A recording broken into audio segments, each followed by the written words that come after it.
Hello, and welcome back. We are really getting into the swing of things here. I think episode number 4, maybe number 5. I'm so excited about how much you're all enjoying it, loving the feedback. If you have want any special guests on, please reach out to me.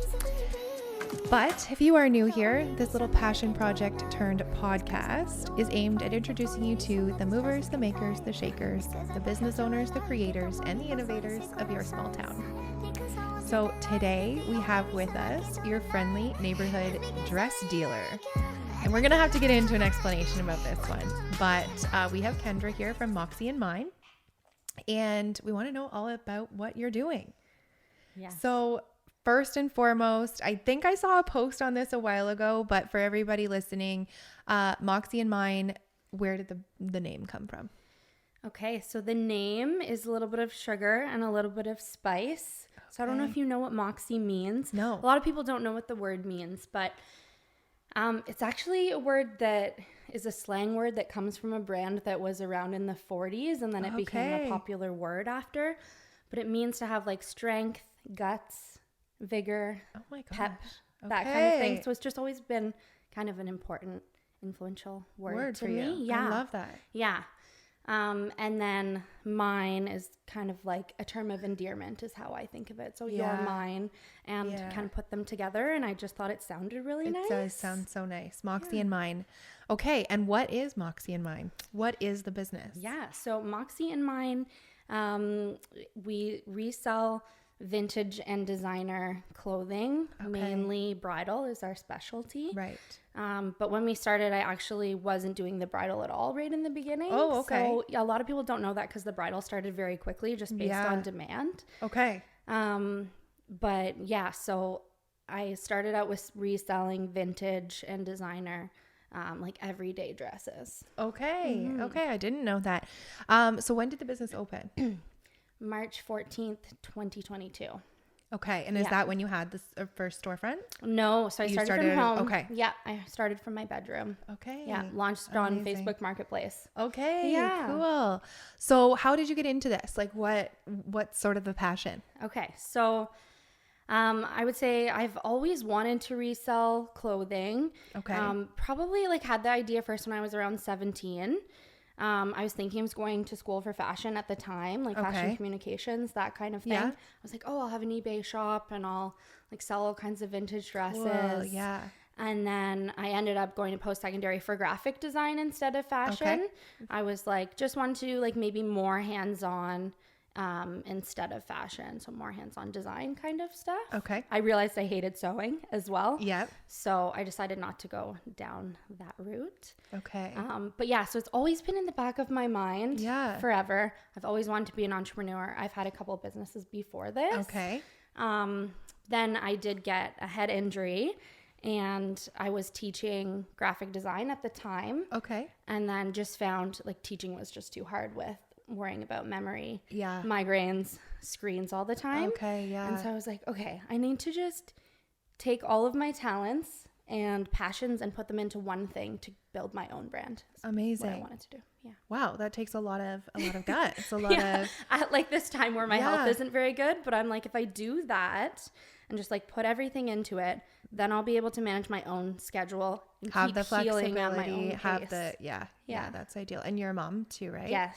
And that I'm sure played into it, and just your flexibility with you have girls, right? Yeah, two girls, 7 and 9. Okay. Posey and Francis. So sweet. Thank you. And so it was like I'm a single mom as well. Yeah. So and 2 girls, we've got that in common. Yes. Yeah. Okay. Yeah, okay. Exactly. So girls. I mean, kids in general can be a handful. Yeah. But it was like I was teaching from home during the pandemic, and when I was teaching my classes and the kids weren't in school, I would like literally have to lock them out of my bedroom. Like that's what my boss was telling me to do. Yeah. And can't be interrupted for 3 hours. Yeah. And I was like, this is horrible. Yeah. Yeah. So that was a big motivator in being able to create more of my own schedule and like have the kids at the store with me if I needed to. Mm-hmm. Yeah. Mm-hmm. quick little story. Just when you said you hate sewing, I had a little laugh to myself. I have always loved fashion too. Just love outfits, and I think it's your fashion is just such an expression of who you are. It's an art form, all of that. Yeah. In high school, I thrifted as many men's ties as I could and sewed them into a skirt and wore a skirt made of men's ties. That's so unique. That's very unique. That's a nice way to put it. Was there like an Avril Lavigne influence? Not really. Like it's really not even my style. I just like, I don't know how I came up with it, but it was something I wanted to do. But my best friend's mom is actually a very good sewer, and I sewed this all hand stitched most of it. Used my mom's sewing machine for some parts, but I literally took the tie and folded it in half. And it was like a knee length skirt. And it was kind of cool because it did like flare out because of like the skinny part of the tie to the bigger part.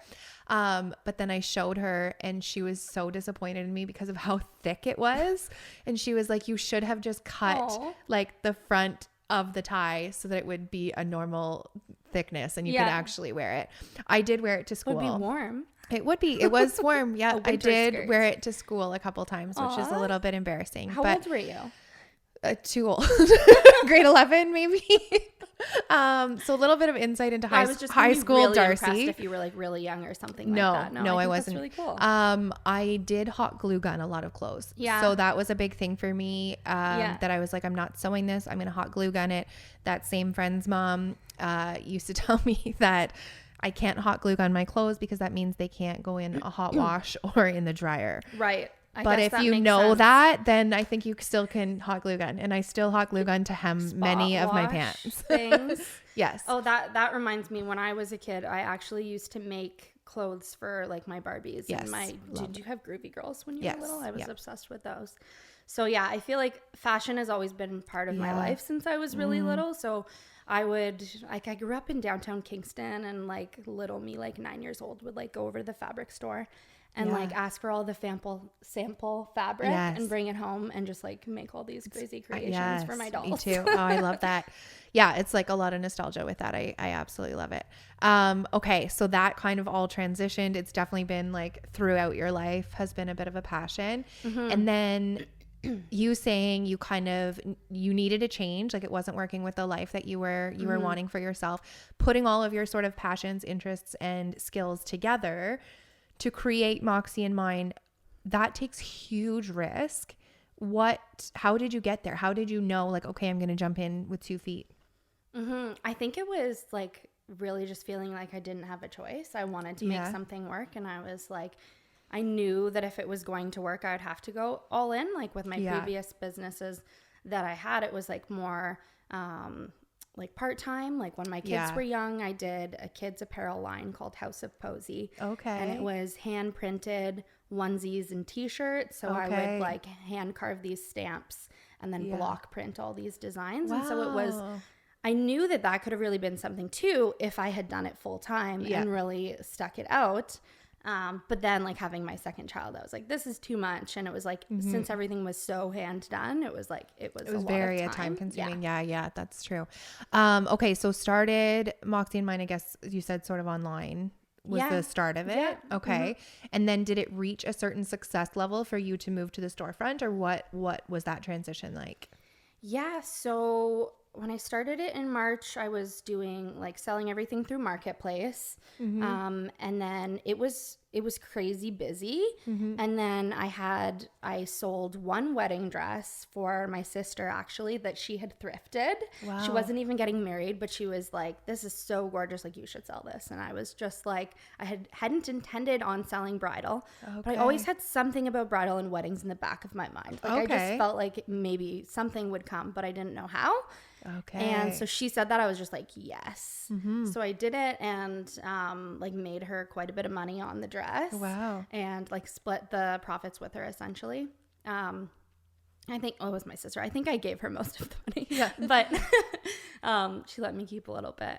But yeah, so from that, my audience that had already like grown quite quickly, like this was like 1 month in, everyone was like, oh my God, we need more wedding dresses. Do you have more? Can I come and try this on? And it just went crazy. So then all of a sudden my inbox was full of people asking me to sell their wedding dresses.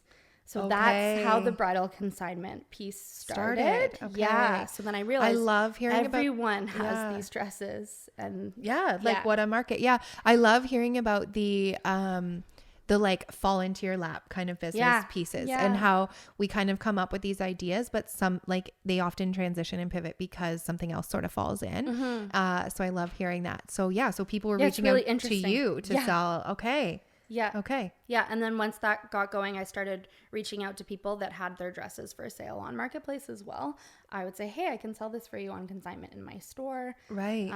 And so then all of a sudden I had all of these dresses and I was like, if I'm going to be having bridal appointments, I want to make people feel like comfortable. I did have some people to my house. I did host a pop-up at MP Estates in Napanee. My first bridal pop-up was there and that was really successful. And then I was like, okay, I got to like take this to the next level and like actually find a space for this. So I got a studio on Berry Street, above Frontenac Cycle. Yeah. So it was very, very with teeny. All the flowers. Yeah. The hand painted. So it had previously been like a therapist's office. Like it was like just like a small, like some people would call it like a, I don't know, like a little hidden closet. Yeah, like a storage room or something. Yeah. But it looked really cute. And I hand painted a nice mural in there and made it feel special. And it was a really nice intimate space where I got to have all my appointments and stuff. So it was like more like running out of space. I was like, okay, we got to do something here. And I'm making enough money that I'll be able to pay for this. Like we'll figure it out. Yeah. So that really took off, that storefront. When did you start that one? That was in July. So it had been just like 4 months in business. Wow, that quick. Wow, that's amazing. Yeah. Wow, that's so exciting. And again, like such a risk. Like it does feel like a scary thing in small business when you are kind of doing it, sort of part-time, sort of like that. We were just talking with Kate about like the hobby sort of business where it's like, is this truly a career? Like how do we turn our hobbies and our creative side into a career? And that happened quickly for you, first of all, but also exactly. I didn't even really have time to second guess it. Okay. Because I was like, if this is going to go somewhere, I have to jump on these opportunities. Yeah. And I'm a really big believer in signs. Okay. So I was doing I was a studio ambassador across the street at Studio 330 Yoga. Okay. And so I was in there after a class one night mopping floors. So this was like a time energy exchange where you like donate your time and help take care of the studio, and then you get to do yoga for free. Oh, cool. So I was there after a class cleaning, and then I just looked across the street and I saw a for rent sign in the window upstairs. Okay. And I was like, oh my gosh. And I had already just had a really deep feeling of that there was a reason that I was an ambassador there. And so it was just like all these little connections, and I was like, this is it. I've got to do it. I've got to do. Yeah. Amazing. So legitimate business from the get-go. Like, really, really quickly like that. You've got the actual storefront, the brick and mortar kind of spot, which is so amazing, and continued to take off. You didn't really have a slow start at all. No. And I understand how it can be scary when you're doing it part-time, and like, when should you really go for it? And I think because I'd had the other businesses in the past, and I was like at this like huge crossroads in my life where I'm like, I really want to make a change. I'm just going to go for it kind of thing. Yeah. Yeah. So it was, when we got the retail space I stayed in the studio for a year. Okay. And as I approached my 1 year there, and I always had in my mind, I'll stay here for a year, and like I'm going to need something bigger after that. Yeah. So I was looking. Oh, okay. Okay. Putting it out on social media that I want to expand. And then someone that we knew reached out and said, hey, like this isn't on the market yet, but you should come and take a look. So that's how I found. That's how you found the new space. The new location. So, okay. So just to clarify, if anybody doesn't know, Kendra started in the like very small little closet studio above Frontenac Cycle. Is that yes. Yeah. We're there for a year. Yes. And then transitioned to a new storefront, quite a bit bigger space. And I think maybe the business plan has changed slightly since you've been in that space, or a little bit. Yeah. Okay. So when I found that spot, I was like, this would be a huge jump for me financially. It was like more than double. And it is hard to take those risks. Like, even though you can do it, you're so like, hard. You just try to stay responsible, Absolutely, yeah. So I was like, who do I know that might want to share with me? And I had connected with Katrina, who owns Thrifty Girl. Right. She used to be known as Clothesline Co. before, and when we met, that's what she was going by. So we had connected after I started my business, and she was like, oh, like she saw my studio like online and stuff, and she's like, oh my God, I've always wanted to have a store. And so we kind of connected over that, and then I remembered her telling me that. So at the time, her and I were actually in the middle of a business project as well. Like, she had hired me as a graphic designer to do her rebrand. So I did the whole like Thrifty Girl rebrand. And so we were working on that, never intended to work together in like a different capacity. But we were like, it seems kind of perfect. I'm like, I'm already working on the brand. I'll kind of like get to have some creative like say in that kind of stuff. And like, just it worked out. Wow. So you're partners now, or how does that work? No, so we didn't merge our businesses or anything. So basically I was like, do you want to share this like retail space? And then she knew exactly where it was, and she had her eye on the property in the past when it was for lease 5 years prior. And so she was like, oh my God, like she knew it was a crazy opportunity that like we didn't want to pass up. Yeah. Because it would, as soon as it was going to go on the market, it would be gone, I'm sure. Yeah, and it's a little bit more affordable than being on Princess. Right. So, yeah. It's really, we can't miss this. Absolutely. But yeah, so we just share the rent there. Okay. Yeah, and we collaborate on the space together. So our vision for the store was to have it be like a concept store that felt like one cohesive experience rather than having to go to like 2 different checkouts or have the store split in half. So the only thing that's actually separate is like the bridal section is just mine. And then I still do like the everyday dresses and curate my own pieces and collection as well. And then she does the same thing. Amazing. So we just kind of, have those 2 parts. Okay. And I mean, it totally goes together. It's all this. Yeah. Right. And then you have your like, I guess, little niche within that. And that sounds like a really good fit. And it's been going well. Yeah. It's really fun. I think it's given us like both the confidence to be able to take that leap, because we can like talk about all kinds of ideas together and lean on each other when we need. So valuable.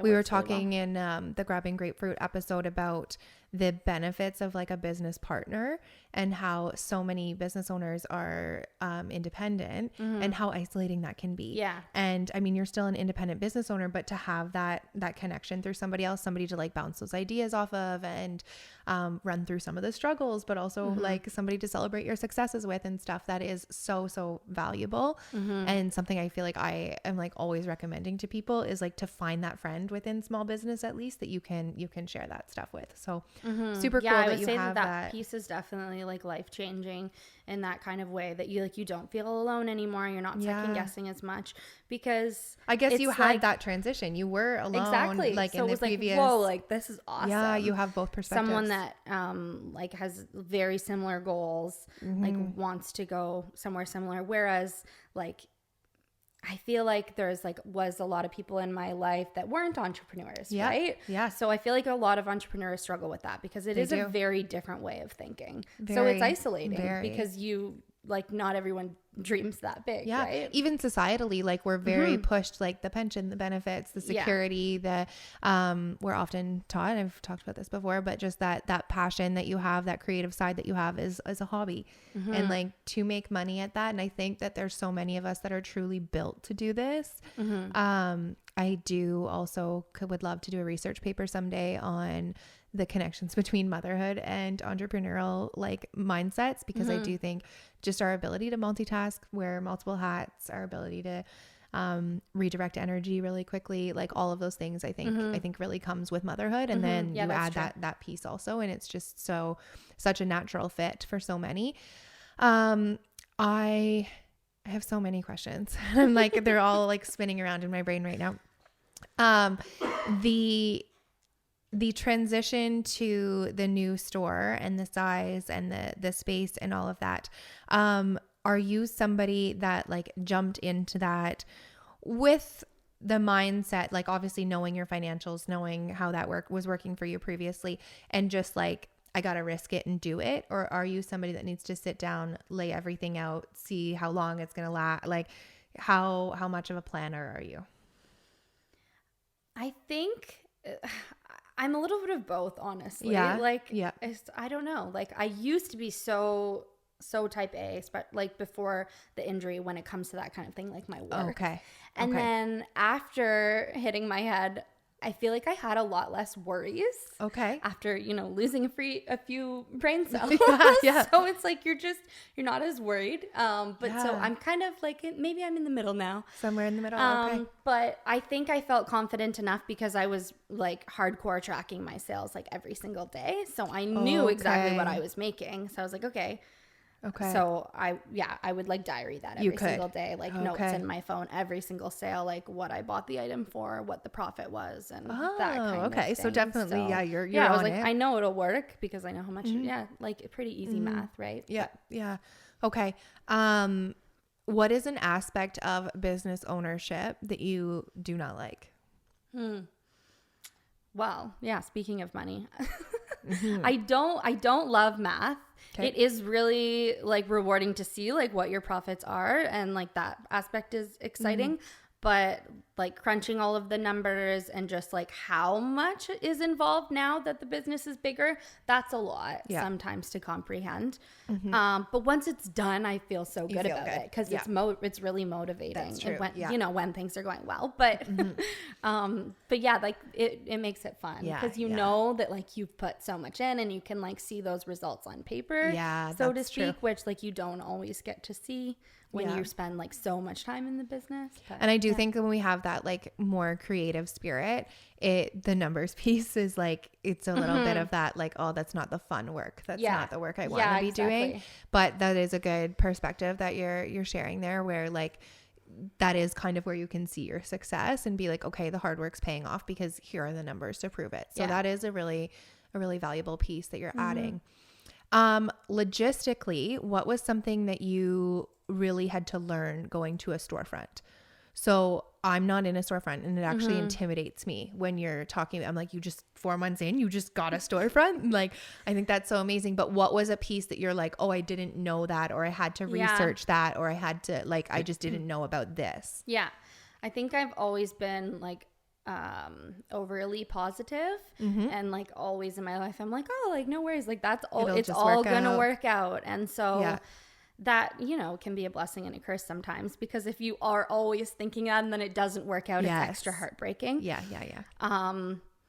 But I think that I definitely didn't foresee how much work it really is to keep like shelves stocked, keep the floor stocked. Okay. How to reorganize things when new stock comes in. So we work with 15 local businesses selling like their products in the store as well to complement the clothing, like gifts and candles and accessories. I was going to ask that. So other small business owners typically, is it other?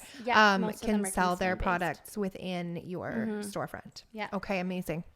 Cool. Yeah. So sometimes if a vendor, like we try to be super accommodating, but like things that might happen, a vendor wants to pick up their merchandise and use it for a market, right? Or they're going on vacation and they're not going to be producing for 4 months.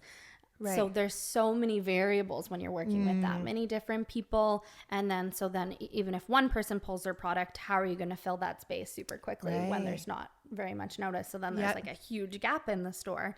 And so that's like a kind of can be a constant hustle, especially before Christmas when we wanted like things to look really a certain good. Way. You've got your, Okay. I feel like we're in a really good rhythm with it now, but there was a bit of a learning curve with that. Yeah, for sure. Okay. Yeah. Cause you come into a store and everything looks so beautiful and it's all curated. Ready for you. It's curated, but there's so much behind the scenes of just logistics of getting that stuff there, and then how are you going to merchandise it? Yeah, I didn't think of that one. That's really interesting. What about like really logistical stuff, like bylaws and like things like that. Was there anything with storefront that you feel like you had to like research or learn about, or there like wasn't zoning, a lot. any of that stuff? I was surprised to learn that you didn't need a business license for retail, I guess. Like you need to have a registered business, but it doesn't require a certain kind of license. So it's just like retail isn't really regulated in that way. If you had like a hair salon, it's different. Of course, with food, it's different. Right. But yeah, with clothing, it's not very, like, it's a lot easier in that way. So I tried to get all those things done like very early on, and they were like, no, you don't need it. I was like, what? Okay. But yeah, no, everything is like registered, and like there's like tax number now and everything, but no license. Oh, tattoo shop is like another one where you need a license, right? Makes sense. Yeah. Okay. But in terms of like a business downtown Kingston, there wasn't much in terms of like bylaws and zoning and things that you needed to. We didn't need to make like any like dramatic it was pretty changes. Like I think if we were doing like renovations or things like that, then it might be. And then it's like if we were going to have like some type of like bigger like sidewalk sale, we would need permission for those kind of things. Okay.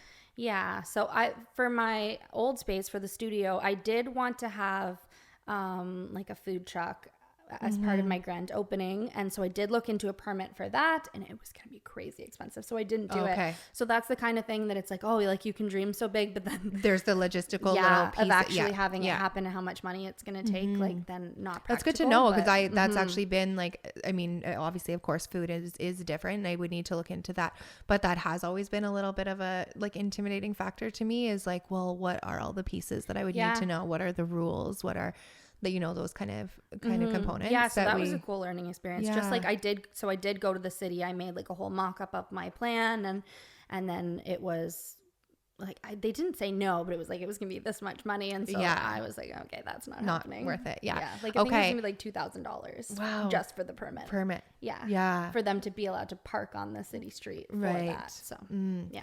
Okay. As you're saying all of this, and like the curating the store and the space and the design and all of this, I'm thinking about your job, and I'm like, where is the time for you to actually source the clothing? Like, how much of that is your job still? And how do you have time for that too? Yeah, there's not a lot of time left, but I think so. For a while I did try consignment with the casual clothes as well. So the store was like, I only really ever did consignment for bridal, because that's something that's hard to source myself. And I'm selling like these high-end designer pieces that you just don't ever find in the thrift store for bridal. Right. So that worked well that way. But then I was so busy opening the store. I was like, okay. And like everyone wanted to bring their clothes to sell them. So I did open it up.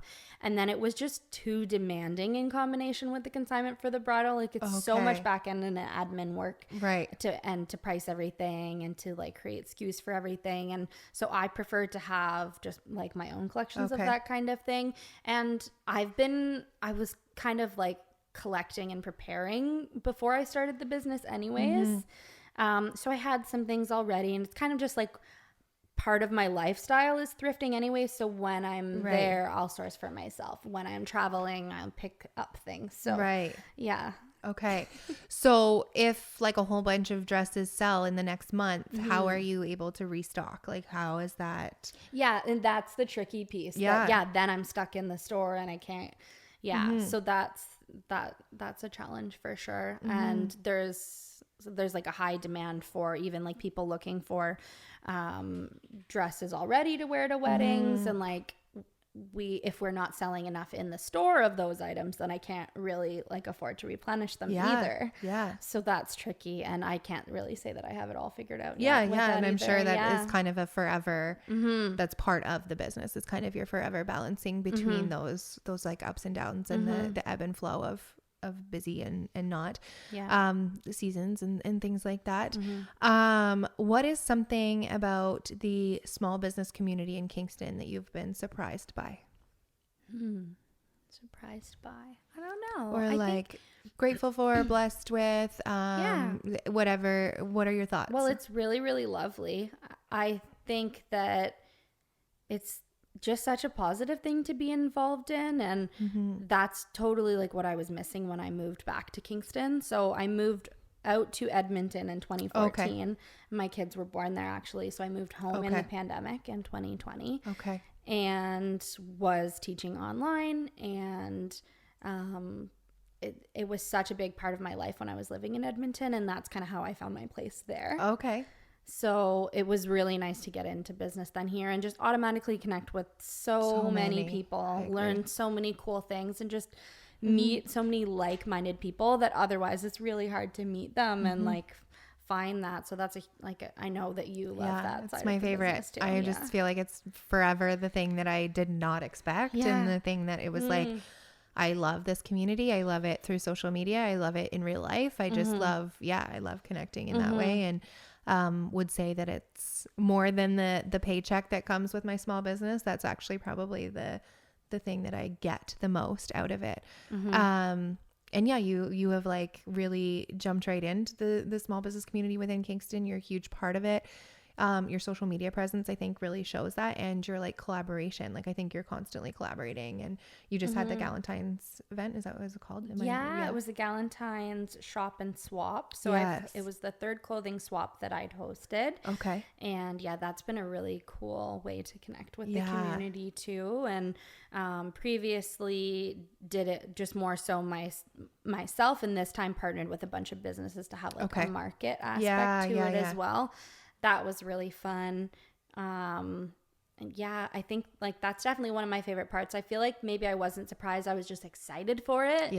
Because I had that experience in Edmonton where I was like, you did have a little bit of that. I started that and I was just like, it's just almost like the curtain is like pulled back, like something is unveiled. It's like a whole new world when you like get to be involved in that kind of community, and it's like it's so hard. It's like there's no going back from that kind of thing, really right? true. It's like I needed that, and I'm happy to be have been welcomed into it. It's funny that you say that, because I think the only time I've been involved in it has been since I've been in Kingston, and really since I started the Cheesy Pear. And if I've ever considered moving, which I've considered, we kind of like throw those ideas around, that is always a huge concern of mine, is I'm like, well, how do I leave this community?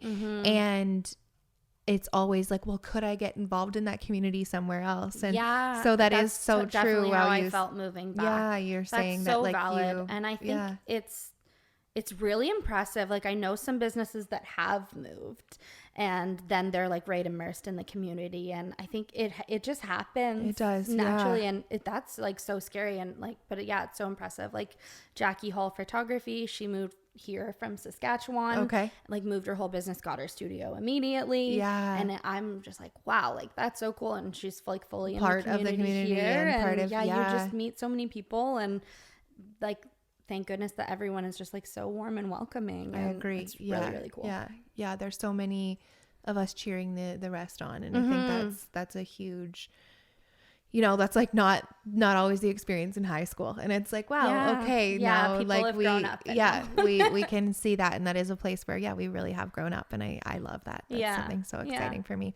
I did write down a couple questions, so I do want to open that up and make sure we're touching on those. Hopefully I didn't go off on too many. No, I love it. Okay. When you were a little girl, what did you want to be when you grew up? So many things. I definitely remember wanting to own a corner store. Okay. Like just so random. Loved the idea of like stocking the shelves. And when I got a little bit older, I was volunteering at a corner store. Oh, funny. Like just born wanting to work, really. Like I think I was like 11. I'm like, please, like let me work here. Well, you're not old enough to work. I will volunteer my time. Yeah. Just like never wanted to go home. Like just always wanted to be working. Yeah. Just a weird kid. You had that. Yeah. Yeah. But yeah, definitely like wanted to know more, wanted to know how the business worked and that kind of thing. And I was definitely interested in marketing. What else? Yeah, fashion, as I mentioned. An artist was something that like I always felt like since I was really little. And I think I always felt like I had to choose between all of these things. Yeah. So, like, what are you going to be when you grow up? And like you're expected to give one answer. And I always had so many different interests, and I ended up choosing graphic design. But that's like, it's still like very specific. And I felt like I still had all these things like that I wanted to be able to like put into my work. I also thought about visual merchandising, like store displays and stuff like that. And so it's really interesting to be here now because like all of the things I ever wanted to do, like now they have all come together to create this business. That is so cool. And like as you were saying that, I can't help but be like moms of daughters, and that feeling of like I have to choose one job. And even like when you think about high school, and if you grew up in Ontario, like what is it, civics and careers or something in grade 10, and it's like you do that career test online and you get like you're a nurse, you're a firefighter, you're a doctor, you're like a police officer, like and it's like you have a handful of like 5 to 10 direct careers, meaning that you take the schooling and you end up with this job. And for the vast majority of the population, that's not actually the truth. Like, and we don't get exposed to all of the jobs and careers and like life paths that are out there because we don't see that. And I love that you're saying like you felt like you had to pick one thing, but you knew you had all of these pieces to you and all of these like passions and desires and interests. And you are like living proof that that turned into something, like all of them. Yeah. And I don't know why it didn't occur to me. And like, no one said like, oh, Kendra, like you have this, like, why don't you do like, what about owning a store? Yeah. Like it was, and it kind of like seemed like such a big dream too. Right. So I never really thought, oh yeah, that's what it will be. And so it took me and and it almost takes 30 doing it to realize that you have actually fulfilled all of those. Yeah. Like it's not like you took them all. This is kind of crazy. It wasn't really intentional, but yeah, I was kind of like at the point of what can I do where I don't have to learn a new skill. Yeah. What do I know how to do? Because with the concussion, it was really hard to learn new things. So I was like, what can I do that I already know how to do that I'm not going to be sitting in front of a screen all day? I was like, okay, well, I know photography, I know graphic design, I know clothing. So like, let's try this. Yeah. And what like you right now, like all of those things that you mentioned that you enjoy doing, you're doing within the store in some way, shape or form. Yeah. So and I think that keeps things fun and really fulfilling. Cool. I don't have to like sit at my desk, like teaching on like one subject and think like, oh, but I want to do this. And it's nice that it's really hands-on. Yeah. And I do think, again, I know I've brought this up every episode, but I did quit my full-time job in September. And I do feel like I always like had my 9 to 5, which I enjoyed. I enjoyed the client work that I did, but then I would spend my whole day like daydreaming and creating and like, oh, I can't wait till this weekend when I get to like create this, or I can't wait to go home tonight and I'm going to paint. And like, the creative side of me was always the fulfilling side of me, or the like the self-care and the like, that's where I gained, that's like what filled my cup. And then to somehow make that transition where it's like what fills your cup can also be what pays you. Yeah, because that's such a hard way to live. It's like just like really hard on your spirit, right? It is. Yeah, you have to like keep all these things to yourself and be somebody else for the day. Yeah. And then like, yeah, so good for you. Give yourself permission to just do it. To do that, and I really think that's like inspirational for you to say. You know, you were told as a little kid that it's like, what one of these things that you like are you going to be able to be? And we all hear that. We all hear like you want to enjoy the job that you have. You're going to be there for 40 years and how many hours a week and blah blah blah. And like, but the problem is I enjoy a lot of things. So how do I fulfill that need?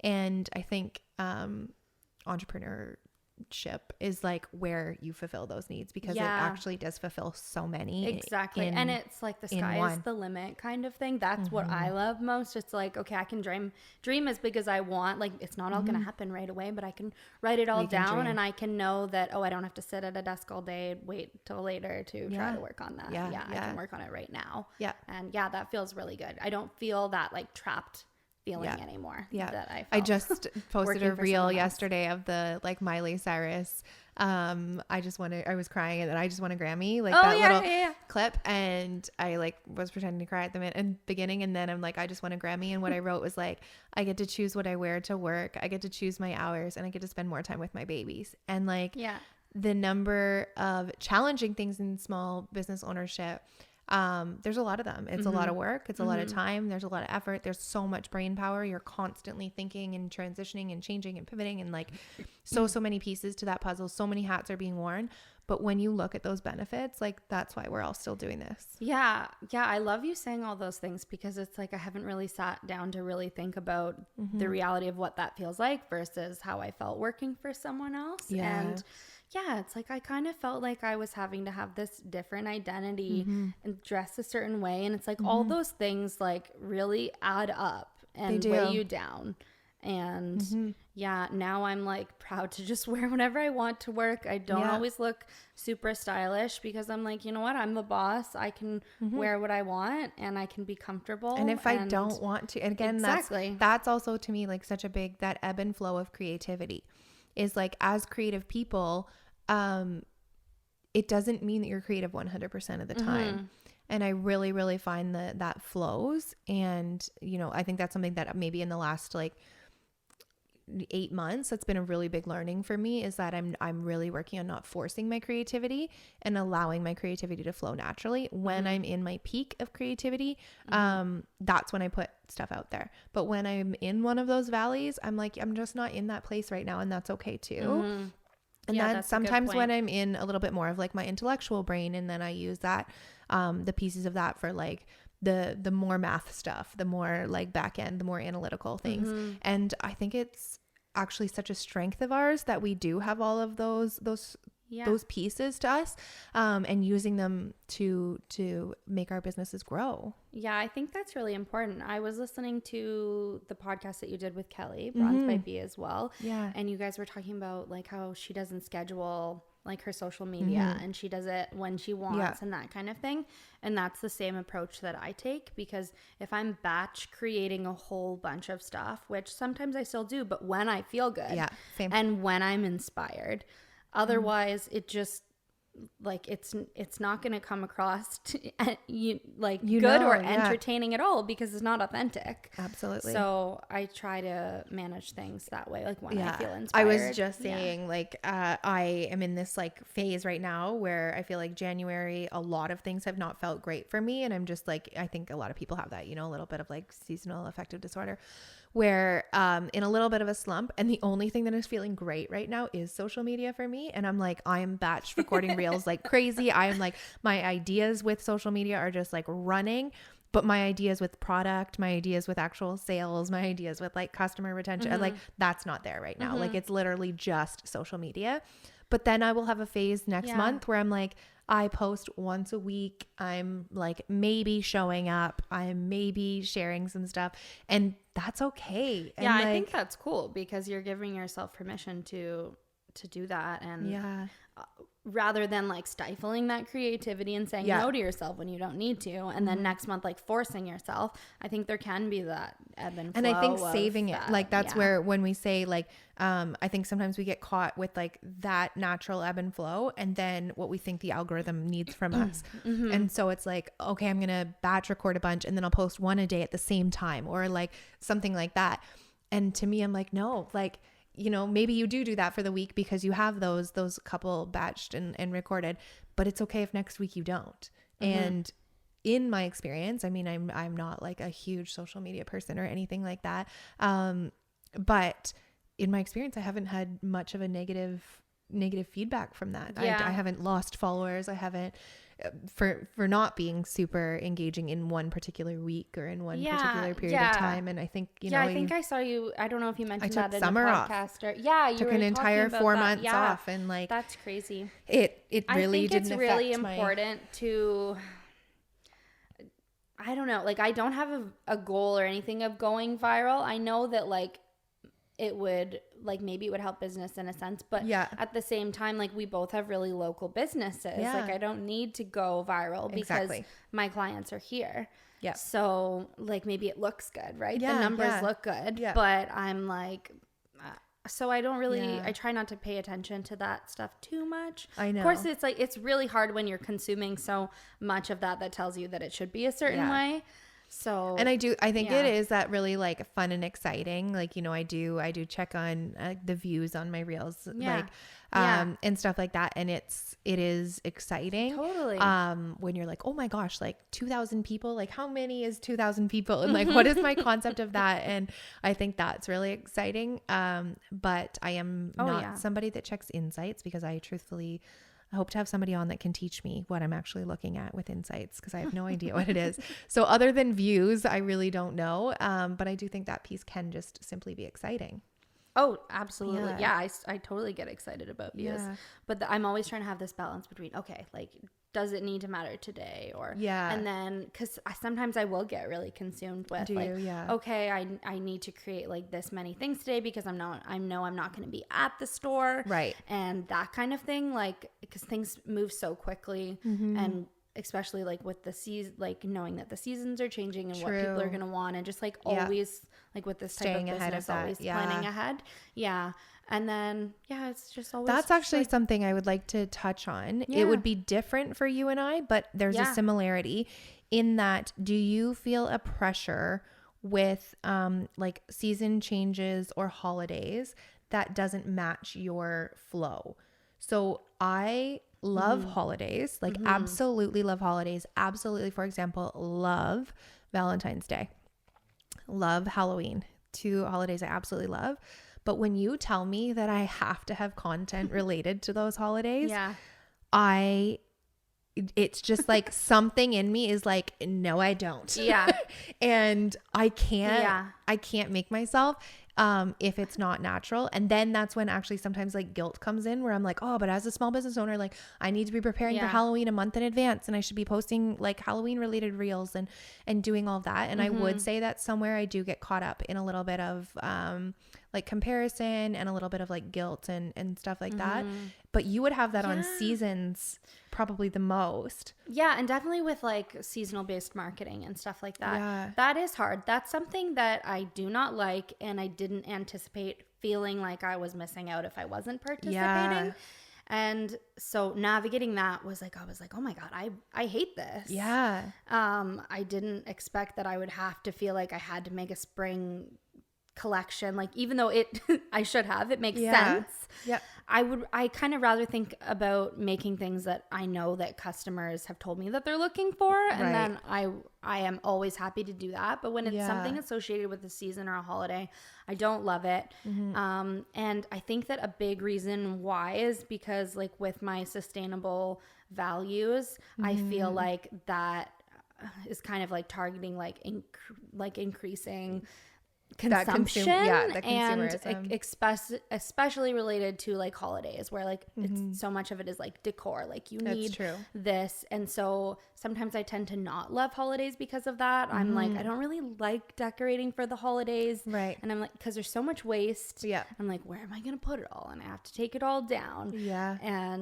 But it's like when the rest of the world is like marketing so much around that, you are kind of like pulled into that. Actually, I'm even thinking like, it's like summer is ending, but you're loving the sunshine and you're wearing shorts and dresses, and you're having to start think about winter clothing. Yeah. And like we have that business side, but it also affects our personal lives, where it's like, I'm trying to be really present in my life. I love summer, but I'm stuck thinking about winter clothing right now because that's also my business life. And just maybe that transition sometimes to being a challenging mental piece to the type of business that you're in. Yeah. But I feel like I used to get a little bit hung up feeling like I had to do it. And I feel like if I do a little bit of it, I'm satisfied with that, but I don't have to go over the top with like all the content is about Christmas leading up to it. And I feel a lot more happy, and I feel like I can reflect what I want my brand to look like a lot more, because it's like, if you think about marketing and like showing your brand to the world, like you should stay true to like those like brand colors and ideas and values. But then if you like jump on a holiday, it completely changes things. And then like your colors might look off, or like, you know what I mean? And so then it just, I don't know. It's not a natural flow. Annoying and doesn't work out. Yeah, I know. I really struggle with it. That's why I don't like it. I find it almost like contradictory to some of the things about me, because I do love holidays, but I don't like being told when I have to. And I think that's what I struggle with. Can you highlight a memorable or inspiring moment you've experienced as a small business owner? Oh, there's so many. It's crazy. Like there's so many things every week, or sometimes even every day, that just like warm my heart. But I don't know. Something really memorable is like when people have come to the store to give us gifts. And it's like, what? Like, it's people that you've never met before. Yeah. So shortly after I moved into the space, the owner of Revolving Door came by, and she owns a consignment shop on the West End. She came by with flowers and said, like, welcome to the consignment community. Wow. Once I was at my new location. Yeah. And that just like blows me away. Like, things like that are so sweet. And then at our grand opening of the store, we had Warrior Cakes came by with macarons and gifted those and like put both of our logos on them. And just like those are just like such like sweet surprises. That is so nice. Whoa. And like totally brings us back to that, like just the community and like that is so thoughtful. It's like, and wait, so, like you knew what I was doing over here, and you know who I am, and I'm welcome here. Just came to say hi to me. Yeah, exactly. That is so cool. Yeah. What do you think sets apart your wedding consignment from traditional wedding shopping or other? Like, what's the difference? What makes yours unique? Yeah. So I'm the only business in the area that offers secondhand bridal. So number one, that makes it unique in itself because it's like the only place you can find it. Yeah. So brides can save like about 25 to 50% or more on their dresses if they're shopping secondhand or consignment. So I think that the money piece is really big because weddings are very, very expensive. And then even if they're not, some people are eloping and having a really low cost wedding. Right. But then they can like come and get a dress that's off the rack and they can take it home that day, and then they don't have to worry about anything else, and it's all done. And saving that's a lot so of special. money. Can you talk a little bit about the sustainability? What is your, for people that I guess have like no insight into that world, what does that look like for you? Why is it a passion of yours? I don't know. It has always been a passion of mine since I was a kid. Okay. I'm a vegetarian as well. So I just feel like I've always been like pretty mindful of like my impact on the world in that kind of way. And I've just always thought like, why would I buy something and then throw it out or not use it? Like even as a child, I think once I was like maybe 8, I was like trying to make all of my costumes so that I could like wear those pieces again in a different way. Right. And so when I was actually like, I think I was like 10 or 11, and I bought a vintage wedding gown for myself, and I wore it for Halloween as Cinderella. That was my first vintage wedding gown. Yeah. Oh, good story. So yeah, it's funny. So it's just, I don't know where it came from. You've always just had it. I've just and had it kind of inside grown. of me. Yeah. And I hate the idea of the holidays when you're just consuming everything and just throwing it away. So I've always just been like, nope. And so when it comes to weddings, it's also like something that can be really, really wasteful. So you're getting a dress and it's maybe sitting in your closet forever and you're wearing it for one day, and it is really nice to have a really nice dress for your day. And at what cost? That's huge to me. Exactly. I think I struggle big time with just the cost associated with that, and like a lot of bridal shops are like $3,000 and up. I can't imagine. So we don't have anything that's over $2,000. We have some dresses that are like $250, so we can kind of work with any budget. But yeah, the sustainable factor at the store is like we're obviously not ordering anything in new. Yeah. Everything is like coming from the community. Sometimes I've had brides like come here from Toronto or Ottawa to consign their dress with me. And that kind of thing. And that's amazing. That was funny when you said about the Halloween costumes as a kid, because it's been like, honestly, a lot of my friends, if they're listening, they'll know that it's my thing, that I've always been like a little bit of a hoarder. I have a hard time getting rid of things. I feel like a connection to my clothing that I have a very hard time with. I've been working on it a lot in the last couple of years, and I've downsized a ton. A lot of people are like that. Don't feel bad. My excuse would be I would hold up an item of clothing that was like way too small, way not in style anymore, like whatever, and I would be like, but I could use it for a Halloween costume someday. And I would have a bin of clothing that I was like, next Halloween costume, I've got this and that I can piece together. And even that, I'm like, okay, I'm maybe one costume a year. Like I would be lucky to have 2. How many costumes do I think I'm wearing? So how many Halloweens am I attending that I need this many? But that was a regular thing for me, that I would be like, oh, I might need to keep this in case I need it for Halloween someday. That's your creative spirit. Yeah. So I catch myself now when I'm like, oh, I might use that for Halloween costume. I'm like, no, you can donate that. And then if you need something again, you can go thrift it. So that's the problem with my sustainable costumes is like now I have all of these clothes that I didn't really need that were a costume. And then that's so true. And then you can donate it, but at least you didn't like demand for something new to be created when you bought it. Yeah. Okay, Kendra, you're going to be really proud of me. I'm not sure if you saw me post about this, but December 1st, I committed to not buying any new clothes for 2024. Oh, I might have seen you post a story about that. For an entire year. If you know me, this is shocking. I am very bad for like, oh, I'm going out for dinner with friends. I need a new shirt. Like, oh, I'm doing this. I need a new whatever. And I live in a small space. I've been struggling with closet space for 5 years now. And I'm like, I can't do this anymore. First of all, I have a lot of beautiful pieces. I need to wear them. And second of all, like just that getting out of that mindset of like, why do I need to spend money for a single event so often? And where does that come from? And so I've just really been questioning that. I was going to wait for the new year and I didn't. I started December 1st. I am now 2.5 months in and have not bought any new items. So I am allowed to thrift. I'm not allowed to buy new items. That's awesome.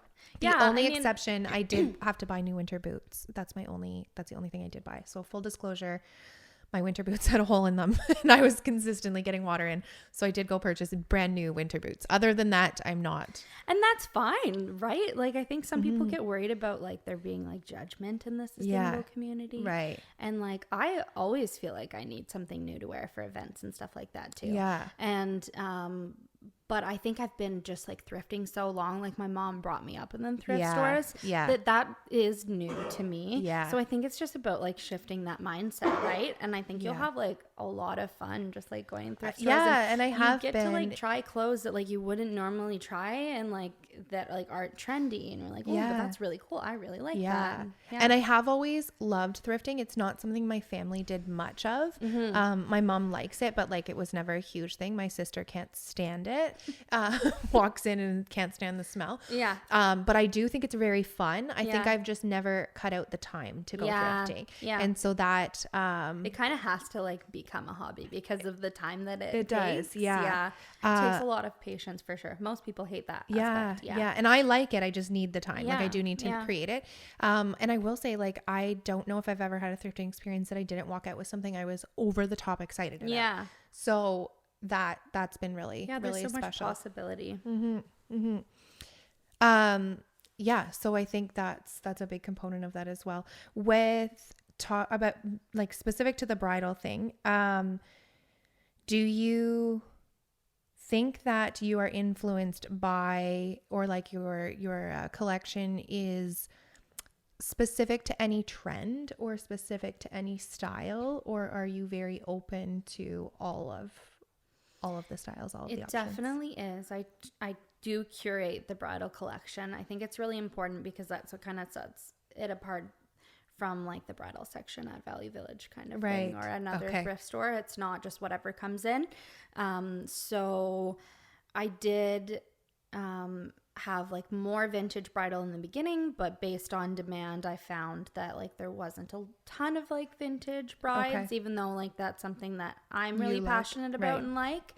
A lot of people do want a new style, but they want to save money. Right. So I'm definitely catering to that more so. So I accept dresses that are like 4 years or newer right now. Okay. Yeah. Okay. So the sooner you can sign your dress, the better as well, because then it's still in current style and it's like much more likely to sell rather than like, you know, waiting decades and then it's not in style anymore. Yeah. That's really cool. And that's just like, I don't love like trends, period, but I think like a lot of people are influenced by that. And so it's kind of like, I'm just trying to give people what they're looking for. Yeah, absolutely. And I do think, I mean, I think maybe just the title trends has a little bit of like an ick to it, but it does make sense. Like our fashion sense changes because the art kind of changes, the body image kind of change, like this, you know, the body image that we're trying to create changes a little bit. That's actually one thing you do have quite a few, a large size range, right? Yeah, and that's the piece that I wish I had more sizes, but I don't have control over because it comes from the community. Right. So I do have up to size 26 bridal, which converts more to like a size 24 regular size. Okay. Yeah. Amazing. And starting at 0. So always taking all sizes. There's no like size that I'm not going to take. Right. Okay.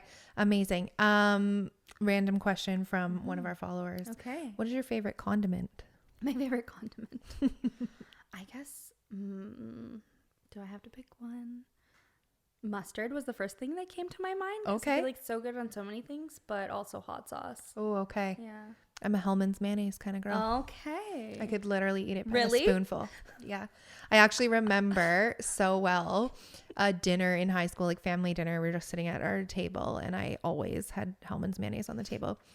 And my sister spun it around and said, do you know there's 100 calories per tablespoon in this? And I said, oh, who cares? And she goes, Darcy, you definitely just had 10 tablespoons.